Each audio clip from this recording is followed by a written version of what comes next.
So I purchased a capture card, like a very cheap one, because I thought, hey, I'll save some money. So I got this little capture card. I didn't know what I was doing when I bought it.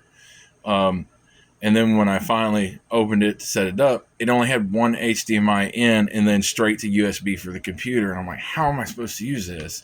Because all the tutorials I read was the one where you got HDMI in and then two out, like a splitter. So I watched videos, and there were some people used HDMI splitters like this, and that worked crazy good, like just fine.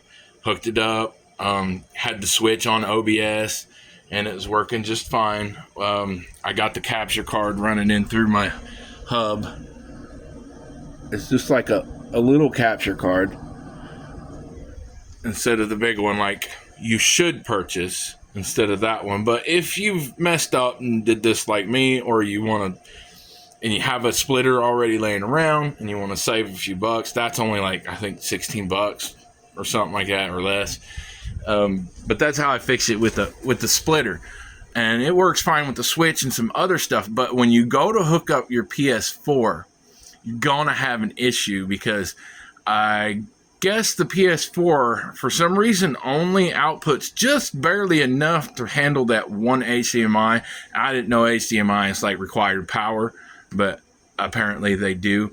And whenever you go to try to split that PS4 image into two on the splitter, you have a hiccup, the screen goes blank, or you have the multicolored screen panel. It'll flick on and off. It's not going to work. So I was like, well, crap. So what I was going to do was try to play it on OBS with the tiny screen. And as you can see, that's going to be majorly inconvenient. But I kind of accidentally found a fix to that. So what I did was, I didn't even worry about the PlayStation coming through the TV. I already had the computer hooked up through one of my HDMI on the TV. So what I did was I extended my monitor, and then I moved a windowed projector preview panel from this monitor over to the TV, and then I made it full size. Now I've got my PS4.